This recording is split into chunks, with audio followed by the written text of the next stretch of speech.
All right. Good morning, everyone. So let's do astrology vlog number 9, 8. I don't know. Today we'll be talking about a few transits of a few different people. And yes, I do have express permission from them to post. So let's start with Alex. Alex is my boyfriend. And you can see that at this time, Uranus is stationing conjunct his moon in the 12th house Taurus. And you can't see that Uranus is stationing because there's no indication of it with the software. But that's basically when a planet is coming to a complete stop before they change directions. And in this software, when a planet is retrograde, that's indicated by the number being red, whereas the black number means normal motion. So the stations are very important events because they signal something that's happening over, let's say, in the case of Uranus, maybe over a month or a 2-month period. Because the planet is just sitting at that 1 degree. And so in this case, it's sitting on top of the moon and coming to a stop on top of the moon. And that means many different things, right? It's not just one thing, but I'm going to talk about one thing. Um, Alex is back home at Ansbach, but he's by himself because I'm in Hamburg, which is like a 5 hours train ride to the north. And this has been extremely disturbing for Alex. I think he's getting to be okay with it by now, but he doesn't like it when I'm away. In fact, he had a big issue with that. He doesn't like to be alone, and I can't really speak for him in his entirety, but what I can say as an outside observer is that he has been very disturbed and emotionally distraught to the extent that he wouldn't even talk to me on the phone for a few days. And he would write me, but he would show that he's nervous and angry. Um, and Uranus has been transiting his moon for the entirety of our relationship, by the way, because we met 2 years ago, just over. And the whole period, Uranus has been conjunct the moon, and our relationship has been very rocky, very emotionally unsettling for him. And so we're actually kind of at the very end stages of that nervous tension in the relationship because we've been working a lot together to get closer. And so when I see Uranus stationing on his moon, before Uranus will go direct and move away from his moon for good, what I immediately connect that to is how this period is about to be over, and we both feel it. But for Alex, it's very important that he has physical access to me. And he's someone who doesn't even like to move from where he stays. He has a very set schedule. And he's always there. He's very reliable in his mind. And I know that for a fact he would never leave me alone. He doesn't have any reason for it. Right? So when Uranus is conjunct his moon, without him wanting it, I go away. And I go away to be with my family for a couple weeks, which is not a big deal, but for him it is. Right? And there you can see, his 12th house, him feeling that he's being left alone. And then multiplied by the fact that he self-isolates afterwards, like he doesn't want to be contacted. And Uranus, of course, is sitting on my ascendant, which is at 22 degrees of Taurus. And so I have been the one to cause most of the tension and the stress and the nervousness. Okay, so that's on Alex. Next, let's talk about Aglika. Aglika is my aunt, and she's the person that I'm staying with here in Hamburg. I want to talk about Saturn that is moving away from the conjunction with her Mercury in the ninth house Pisces. So, this is on a few levels. The first one, she's a music teacher, and you can see that even just by Mercury and Pisces being in her ninth house, because the ninth house is for teaching and for concept. Mercury is, of course, a communicator, and in Pisces, we have music. And there's many other parts of her chart that corroborate the musician, but I'm just going to leave it at Mercury for the sake of this video. And you have to keep in mind that the ninth house is also something that you study, right? And so she studied music all of her life. And Saturn conjoining her Mercury has been a period where she has had a series of students that she didn't feel really invited her full potential, and that's because they were kids. And I guess she had a hard time teaching those kids because they're not too interested, they're not too invested, and they're there just because their parents want them to be. She teaches piano. And so she felt during that period how well she has to, earn money, but at the same time she wants to teach a different kind of person. And for that, it helps to notice that Saturn has been conjunct her Mercury like for a little period, let's say starting in April of 2024. That was almost 2 years already. And that's actually the period during which she was talking about this. And now you can see Saturn is at 27 and will not return to Pisces once he leaves. And so just lately, all of those students that were difficult for her have left. And now they're being replaced by adults. So even that I see is kind of indicative of the Saturn, that she graduates from working with kids to now working with people who are elders and people who are actually even in their 50s and 60s. And she likes that because the conversations are different. Those people really genuinely want to learn, and so they take direction better. And they're also not like little, so the contact between them is different. And at the same time that she's had this difficult time teaching, that now it's coming to a close. She's been studying futures trading. So futures trading is when you make predictions or bets about the performance of a certain asset class. Let's say it's gold or silver or Bitcoin, and you trade what you think it's going to be worth in the future. And so in that you can see the Pisces, because Pisces is something that's uncertain, including things that you predict about the future. And also the whole thing, you're never working with certainty. Actually, you're working exactly with uncertainty. And so this has been what she's been studying lately, and it's pretty hard for her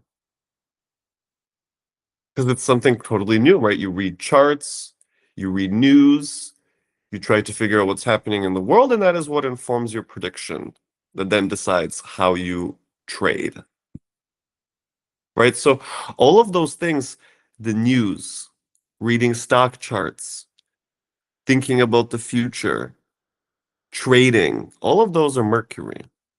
And in the ninth house, it's when you're learning something, right? You're becoming competent. It's a concept that you're learning about. And there's Saturn.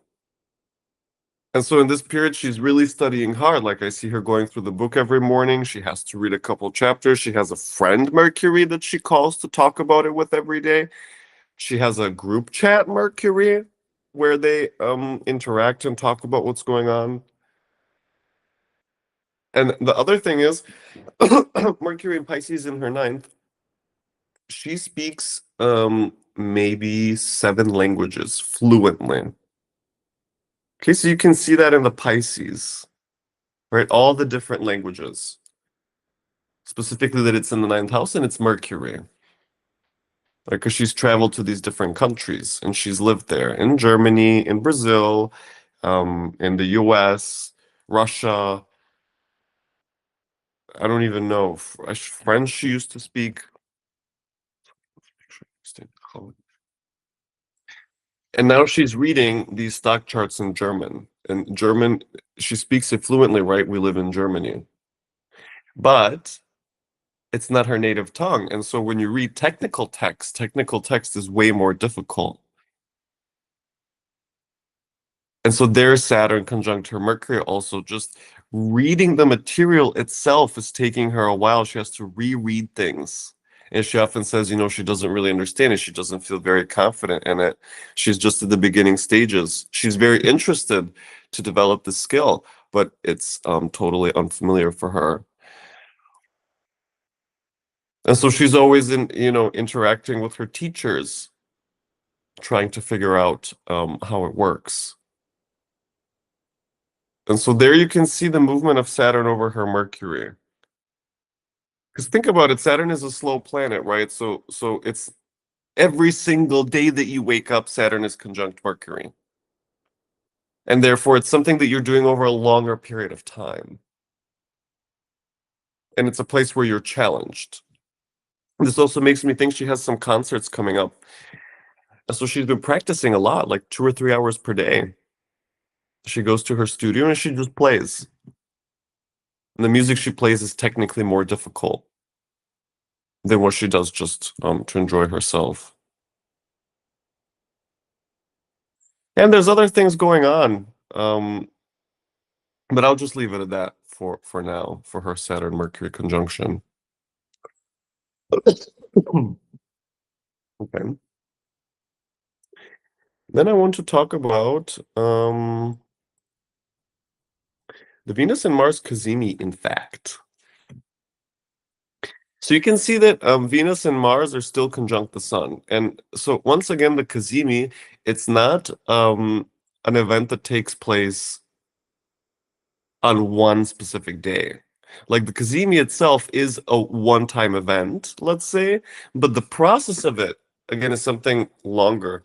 And this is true for pretty much everything in astrology. We're talking about processes. So things that happen over a time span of a couple weeks or a couple months or a few years, right? It depends on which transit we're looking at. So in this case, we have Venus and Mars together. So obviously Venus is the girl, Mars is the boy. So there's these two very different energies. And the sun is highlighting them. And I'll tell you about several things that are very interesting in this period for me. One of them is, now keep in mind that usually in my normal everyday life, I'm just at home with my boyfriend. For months and months, nothing changes. We have our daily routine. Everything is just between he and I. No one else is in the picture. I live kind of an introverted life, let's say, and so does he. So things are pretty quiet. But during this period, while the sun is conjunct Venus and Mars, and you can even see how Venus and Mars are on different sides of the sun, right? So they're flanking him. So in this case, let's say the sun is me. I'm a Leo, by the way. And right now I'm being pulled in two different directions. One is towards Alex, my boyfriend, and one is towards Aglika. And by the way, Alex is the first chart I show you. Aglika is the second chart, right? So Alex is my boyfriend, Aglika is my aunt. And so now I feel that there's these two sides of me that I've been encountering. Alex is the side of me that's very stable, grounded, quiet, and kind of protected, cautious. And Aglika is the side of me that is very emphatic, very effusive, very open to new experiences, loud, because she is that way. And even that is kind of funny. There's like a switcheroo, because for me, Aglika is way more Martian. She has the Aries sun on her midheaven. Whereas Alex, he's way more Venusian. He's very beautiful and he's very sweet and soft and sensitive. So even though I'm talking about a man and a woman that I'm in between because they both want me around. So here I am with Aglika, but Alex wishes I was with him. And when I was there, Aglika invited me to be here. Yeah, and I can't be with both. I mean, I wish I could, but the situation is just not that way now. And they're switched. Their genders are kind of switched.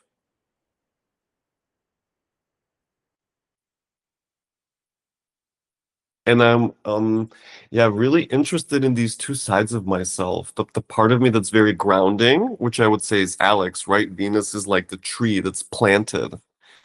And then the other part of me is very kind of competitive and ambitious, which is Mars, which is Aglika, because she has that kind of energy.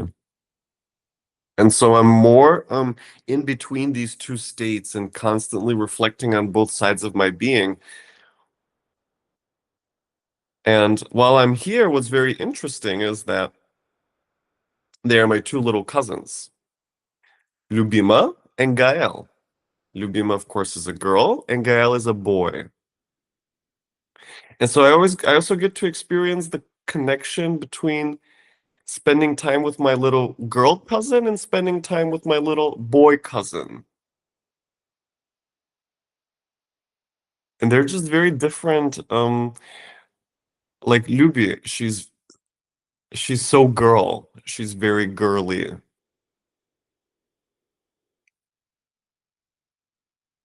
And with her, it's more spending time in her room, maybe hanging out and seeing what she's doing with all of her friends and hearing about her friends and just girl energy. Whereas with Gael, it's more a little bit of rough housing, not too much, but a lot of like we cooked together, for example, yesterday. So with him, it's more like something active. We're doing something that's very engaging. And what's specifically been highlighted during this period is how the kids are being disciplined, which is Capricorn. How they're being raised. What are the expectations of them? What should they accomplish in the day? And Gael specifically, he's been having trouble with getting bad grades at school. And so the question was about how Aglika, his mother, is he's afraid of her to tell her these things because of the way she reacts. And so in my presence here, I've been discussing those things with her quite a bit. By the way, the Cazimi happens in my ninth house. And so a lot of my stay here has in fact been about, well, how do you raise kids? And I don't have kids of my own, so who am I to say? But still, I have my feelings and I have my observations. And so it's a constant conversation every day with Aglika about the way that she raises her children. And I try to make space for um, being a role model for them that is different from their usual role model, which is their uncle. Okay, so my aunt lives with her brother, not with a lover, not with her husband, but with her brother. That's just the way their family is set up. And so the kids, my cousins, are raised by their mom and their uncle. And so this is the other Venus Mars, is that I've been thinking about my aunt Aglika and her energy and my uncle Zlatko and his energy. And so again, there's the Venus Mars, Venus Mars, Venus Mars in three ways happening simultaneously. And there's this constant reflection between those two people and how they relate to each other. And I'm always in the middle of it. So I'm the son in this case because I'm the one that's between my aunt and my uncle. I'm the one that's between my aunt and my boyfriend. I'm the one that's between my girl cousin and my boy cousin. So I'm the one having all those experiences with each of them. I wonder if that makes sense to you guys. In no other period in my life does this ever come up. right? So what's happening now is literally just now. And as soon as I leave in a week or two, it's going to be over. And you can see that even in the fact that Venus and Mars, while they're Cazimi, they're also now starting to distance themselves from the sun. So currently they're what we call combust, which means that they're still going through their process of transfiguration. But then they will leave the sun's beams, meaning they'll distance themselves enough from the sun that you'll be able to actually see them in the sky. And therefore, this process will be complete, right? So right now we're in the process of transition. And I'm not the only one going through this transition. All of you are, right? So I'm just pointing out how it's happening in my life, but it's going to happen differently in your life.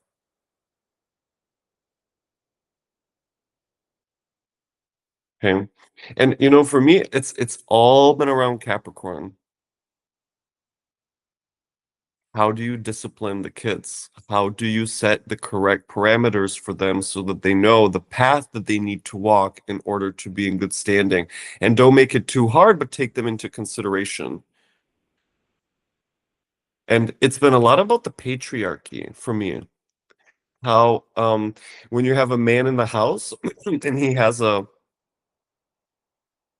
and forget about just the patriarchy, it's also about the schooling system. Like when you go to the school and there's your educators, and then the educators obviously have to follow some kind of state guidelines, I guess.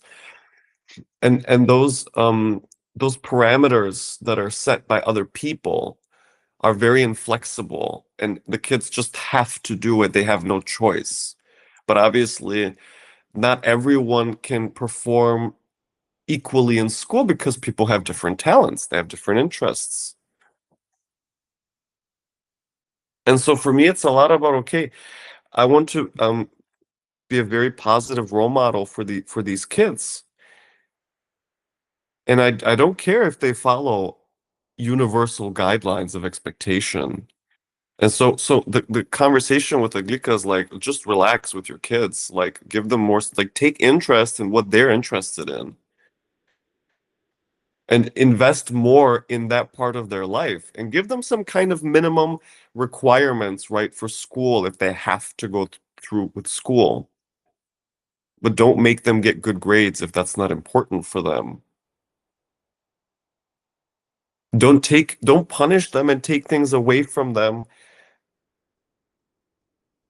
if they don't do well in school, which they don't care about, and they're forced to do that anyway.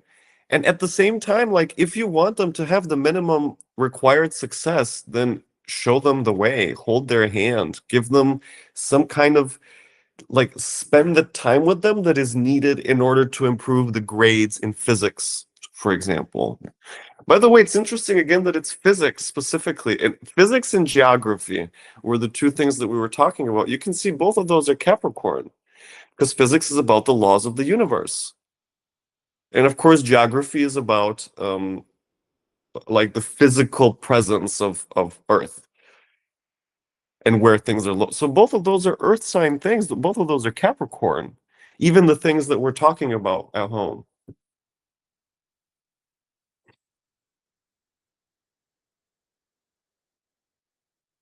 So I'm very different when it comes to rules, and I also feel there needs to be rules. Or I'll give you another example.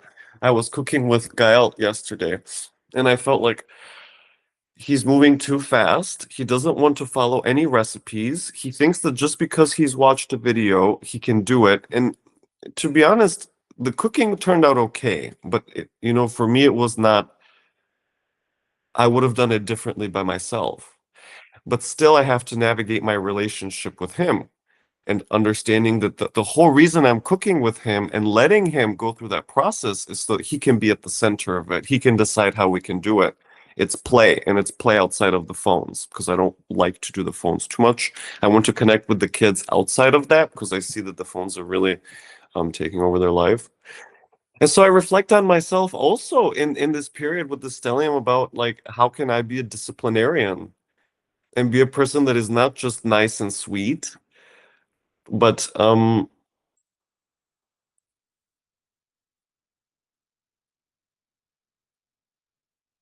shows them the way very clearly.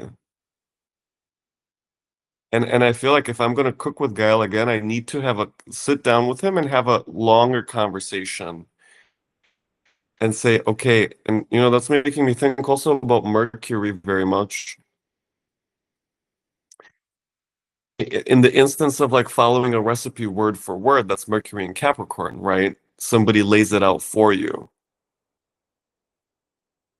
And that's very important. It's important for you to have steps and to follow those steps. Otherwise, you don't learn. Like you need to be trained in the first place rather than just go in the kitchen and pretend that you know what's going on.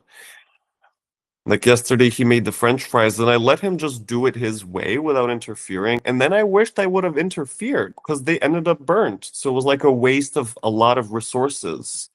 And in the learning stages, it's totally fine to not expect perfection, but I feel like I also need to be more stern.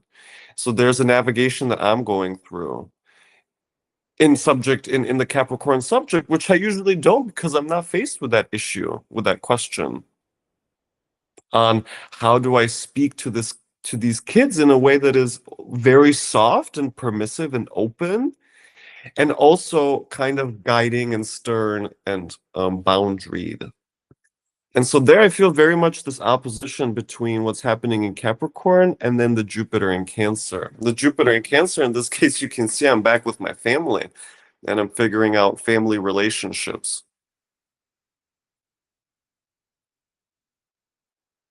And it's all around how do I talk with each of them. So let's leave it at that for this vlog. Um, what I really want to point out just what comes up now as I'm putting the chart away.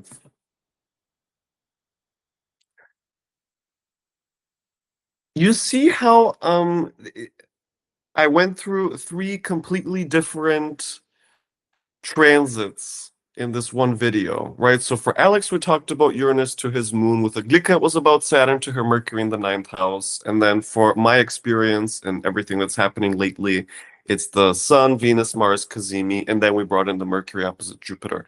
So in astrology, there's always all of these different transits going on. And so when you work with transits, you just kind of learn to find your way to identify so which one is the most relevant for this situation. You really have to sit there and think about it.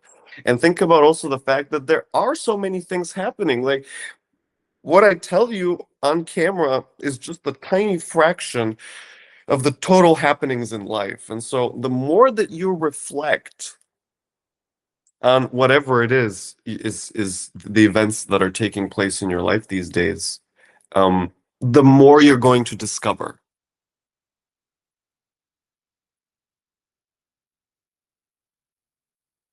So astrology can be a lot of work. It depends on how much you put into it. Yeah. So let's leave it at that for today, and I will see you in the next vlog.